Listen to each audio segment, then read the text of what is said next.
Atheist Nomads episode 224. Oops, I'm supposed to be on break, but what the Moloch? The podcast you're about to listen to includes cursing and talking about hoo-haws. Please be advised. Welcome to another episode of Atheist Nomads. I'm Dustin, and I'm here by myself because I was supposed to be on break, and Lauren doesn't want to record with me, so it's just me. So I was going to take a break, but decided against it because of one of these news stories that I just had to talk about. So let's go ahead and jump right on in, and then I'll cover some other stuff after that. But this is going to be a short one, but it's still something because, other than the fact that Trump has decided to let the Turks probably commit a new genocide against the Kurds in Syria, that's just complete utter horribleness. But let's talk about this one with Todd Starnes and the Reverend Dr. Jeffress. Let's go through a couple clips here. So here's the first one. It's very clear to me that the average American citizen loves this president, and they're not buying into all of this impeachment nonsense. They're not. And look, I heard it over and over again. Like you, I spoke to thousands of these people last week. And the reason they support this president is not because they're religious hypocrites. It's not because they think he is perfect. They know he's not perfect, just like none of us is perfect. But they appreciate the strong Christian stance he takes. He is without doubt the most pro-life, pro-religious liberty, pro-Israel, pro-conservative judiciary president we have ever had. Oh, really? So President Trump loves life, which is why he's got a bunch of children locked up in cages and is denying people asylum and is letting Turkey potentially slaughter a bunch of people. So yeah, obviously he's pro-life there. And pro-religious liberty, despite the fact that he wants Christians to have all of the privilege. So that's not religious liberty. That's just letting Christian bigoted assholes do whatever the hell they want. So yeah, fuck that. Pro-Israel, because Israel is basically a modern apartheid state. And yeah, that's pretty fucked up too. So yeah, that of course there are people who really like that, and it's not the majority of Americans. If you look at most of the polling, it's somewhere between 30 and 40%. That is not a majority. Robert Jeffress does not understand math or any of these other terms. He's a fucking idiot.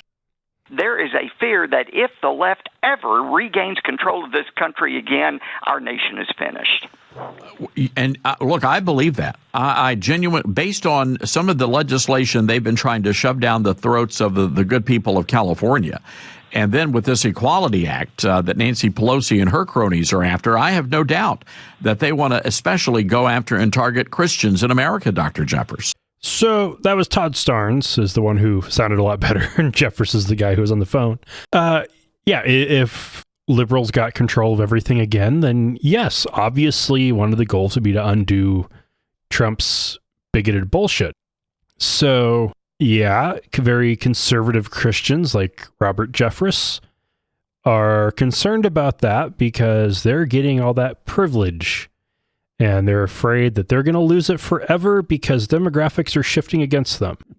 That's why they've been coming to the polls in greater and greater numbers as time's gone on and voting more and more just for Republicans. And Trump went ahead and just decided, going to let, conservative Christians get everything in the courts and get all these horrible, horrible people into the courts that are going to just wipe away equality for everyone. And this Equality Act would just make it so that everybody is equal. Like men and women are equal, and you're equal whether you're straight or gay or bi, whether you're cis or trans.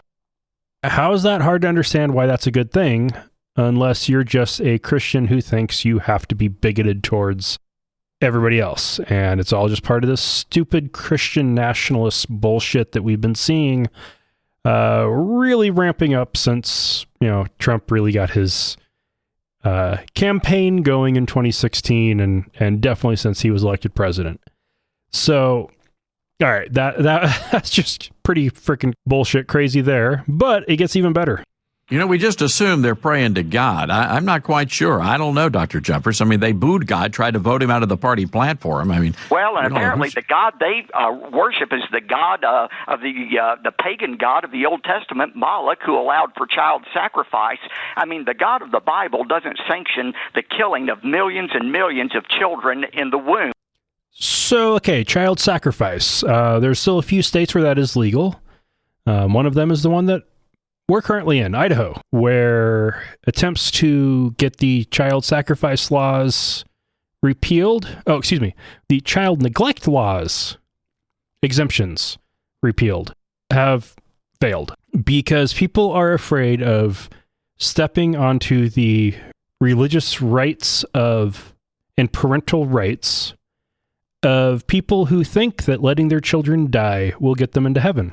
So, and who are these people that are really fighting against these attempts to get rid of these child neglect exemptions? It's Republicans, not liberals. And, with kids dying in concentration camps along the borders and across the country, that's also Republicans. So they're just concerned about the unborn, which if you look at the Bible, there is no prohibition on killing the unborn. In fact, there's even, if you kill a person, which is definitely defined as somebody who has been born, then you get death, depending on the exact circumstances. If you cause a pregnant woman to lose the pregnancy, you have to pay a fine. That is clearly in the Bible, in the Levitical Code, a distinct difference. And the Bible also has a recipe for abortion, in case you think your wife is cheating on you and that's why she's pregnant. So, it doesn't really seem quite like the God of the Bible is all that, has that much of an issue with the unborn going away. And Republicans definitely want to sacrifice children. But who is this Moloch? It's a good opportunity for a Dustin off the degree style news deep dive. So Moloch is a term that was created in the Septuagint, much like Jehovah. Jehovah took the Hebrew consonants because Hebrew did not have vowels back in the day. And when they were translating into Greek, they had to add vowels because Greek did have vowels. And because they didn't want people to actually pronounce it as Yahweh, because that was taking the Lord's name in vain, they used the vowel points for Adonai, Lord. In modern Jewish circles, they have stopped even using Adonai. They are now just calling God Hashem, the name. They did something similar with Moloch. They took the consonants for what would be anglicized into MLK, and they bastardized the pronunciation intentionally to make sure that it was distinct from king, because Moloch was just the king of the gods. And in the Old Testament, there was a pantheon of gods. Not just Yahweh, there were a bunch of gods. Yahweh was just one of them. And if you look at some of the verses about child sacrifice, so you've got Abraham and Isaac in Genesis 22. And if you look at the Quranic version of it, it's Abraham and Ishmael. And God tells Abraham to sacrifice his son. He takes him up on the mountain. He binds him up, puts him on the altar, is about ready to stab him. And an angel stops him, tells him to stop, and shows him a ram that he can then slaughter on the sacrifice or on the altar instead. That is something that, according to the story, did not seem strange to Abraham. Modern Christians justify it as it didn't seem strange because Abraham trusted that God would either resurrect Isaac or would let Abraham and Sarah have another child. Probably, though, that he would resurrect him. If you look at the text, it's Abraham thought he was going to have to kill his son, and that's what God asked him to do, so that's what he was going to do. In Judges 11:30-40, we've got the story of Jephthah, who was one of the judges, and he was fighting against the Ammonites, and he was having some trouble, so he made a pledge to God that he would sacrifice the first thing that came out of his house to greet him if that meant that he would have victory in battle. And so he wins the battle, he gets home, and his daughter, his only child, is the one who greets him. So she gets to go off with her friends for 2 months to mourn her virginity, because that's the big thing to be concerned about, not the fact that she's about to be slaughtered. And then she gets home and he kills her on an altar as a sacrifice to God, because he promised that he would do that. At that time, didn't seem strange. Now, if you look at the rabbinic tradition since then, they say that no, she mourned her virginity because she wasn't ever going to actually get to have sex, and then she was just taken out of the gene pool. So she just lived her life as a virgin because she was never going to actually be able to be a good ancient Jewish woman and make Jewish babies. So that was fulfilling the promise. She was just dedicated to the Lord. No, that's not what the story says. The story makes it pretty clear he killed her. But one of the best stories, and granted, this one isn't even about Moloch specifically. It's about the Moabite version of Moloch, where Mesha, king of Moab, has been paying tribute to the king of Israel for a long time. He decides he's done. And so he stops paying this tribute. The king of Israel then gets the king of Judah to join him. They travel through Ammonite territories and get their support.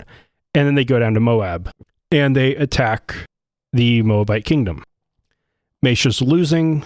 The 3 kings and their armies that are allied against him are destroying his cities. He gets an army together. He fights against them. He loses. He goes back and he sacrifices his son, the person who is supposed to be the king after he dies. And when he did that, as it says in 2 Kings, and there came a great wrath against Israel, and they withdrew from him and returned to their own land. Moloch, and there are a lot of prohibitions in the Pentateuch, the books of Moses, against having your children, causing your children to pass through the fire to Moloch. There are bad kings in the book of Kings and the books of the Kings and Chronicles who cause their children to pass through the fire to Moloch, and they are condemned for it. Moloch is generally considered, because the name means king, and you don't sacrifice your children to an earthly king, and a king would not sacrifice his children to a different king, that it would be the king of the gods. There are various gods across the Mediterranean region that are considered to be equivalent, and Mesha would have been sacrificing his son to Moloch. Jephthah probably sacrificed his daughter to Moloch. They believed that if they could get the king of the gods, because gods are the ones who chose who would win and lose battles. And if you're losing a battle, it's because your god is...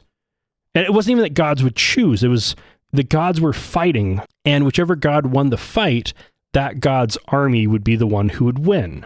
And so if it's Yahweh fighting against the god of the Ammonites, if Yahweh's winning, then you win the battle. If the god of the Ammonites is winning, they win the battle. But if you can get the king of the gods to take your side, you will win. And the king of the gods isn't likely to pay much attention unless you sacrifice your children. And not any children, royal children. In every single case that it's talked about, it is specifically dealing with the children of kings and judges and other leaders. Nobody talks about sacrifices to Moloch from average people, because average people didn't care about the king of the gods. They cared about whether or not their crops would grow. So when Robert Jeffress complained or made the accusation that Democrats worship Moloch, what the fuck?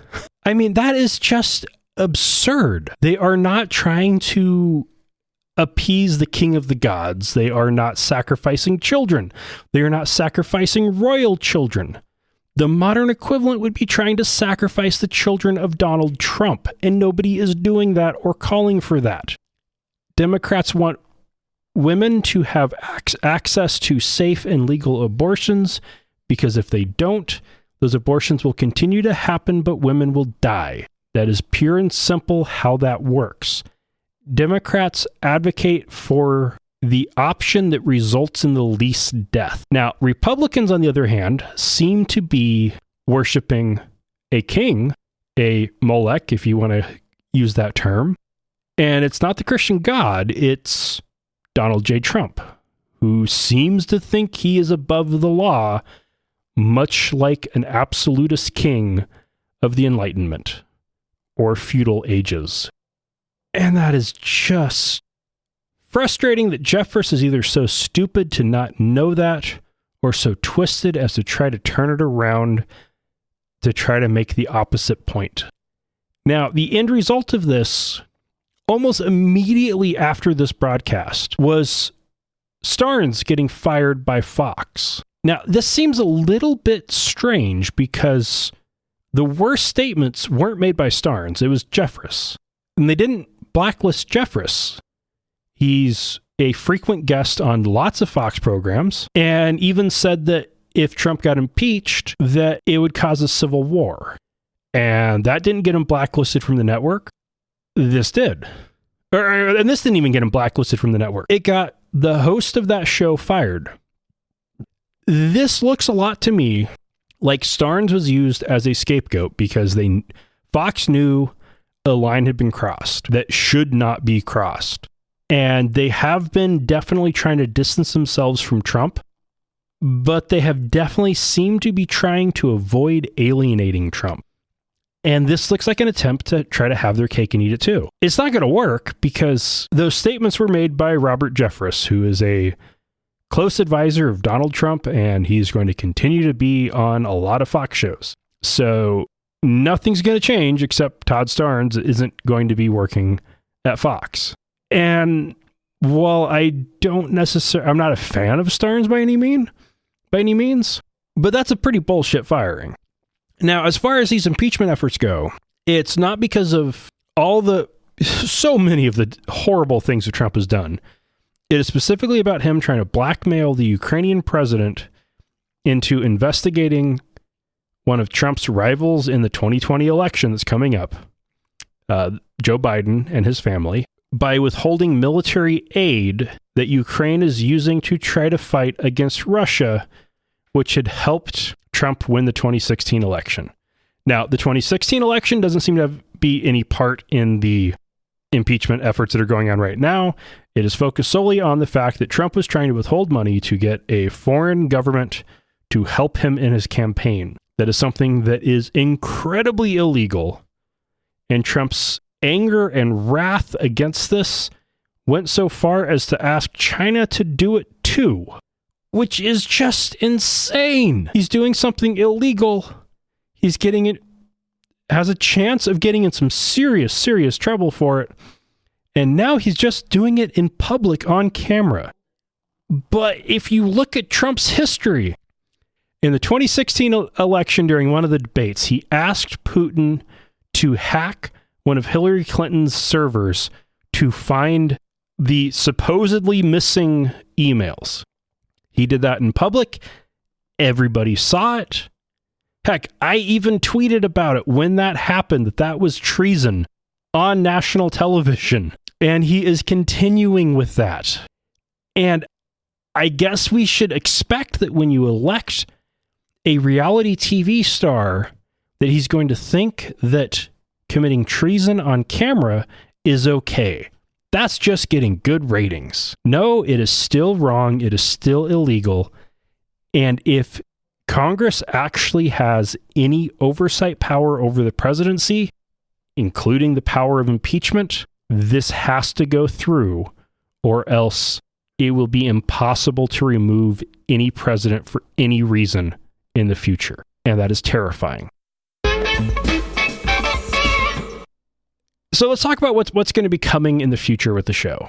I will probably be moving the release back to Thursday, where it was for its first 5 or 6 years. We will probably be limiting headlines to no more than 15 minutes. So we'll get less news. What? Okay, Lauren is scoffing at me for that.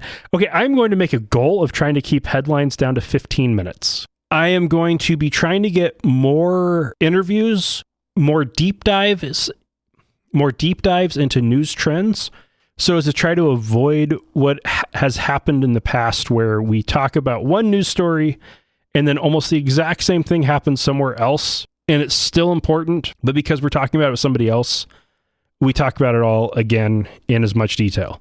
I'm going to try to lump stuff like that together and talk about them in detail once. We are going to shoot for longer Dustin Off the Degrees. In some cases, it might be a combination of a deep dive into some news story or news trend with a Dustin Off the Degree like this was. And we're going to also just do long discussions with guests where we're going to find topics of interest that we will talk about that aren't necessarily related to the news.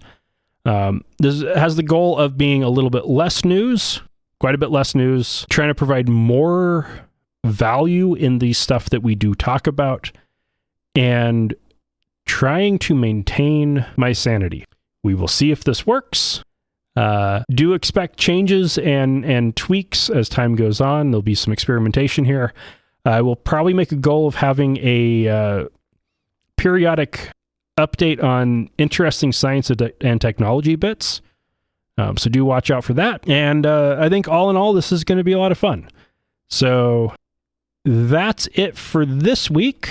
And Randy, you were right in your thinking that I wouldn't be able to pull off an actual break. Yeah, you were right. I am really bad at doing things like taking breaks, and Lauren is sighing again. But that's it for this week. Listeners, remember, not all those who wander are lost. Thank you for listening to another episode of Atheist Nomads. You can find show notes and contact information at atheistnomads.com. Follow us on Twitter at Atheist Nomads, and like us on Facebook at facebook.com/Atheist Nomads. Please subscribe to the show in iTunes, Stitcher, or your podcatcher of choice, and while you're there, feel free to leave us a review. Theme music is courtesy of Sturdy Fred. Until next time, this has been the Atheist Nomads.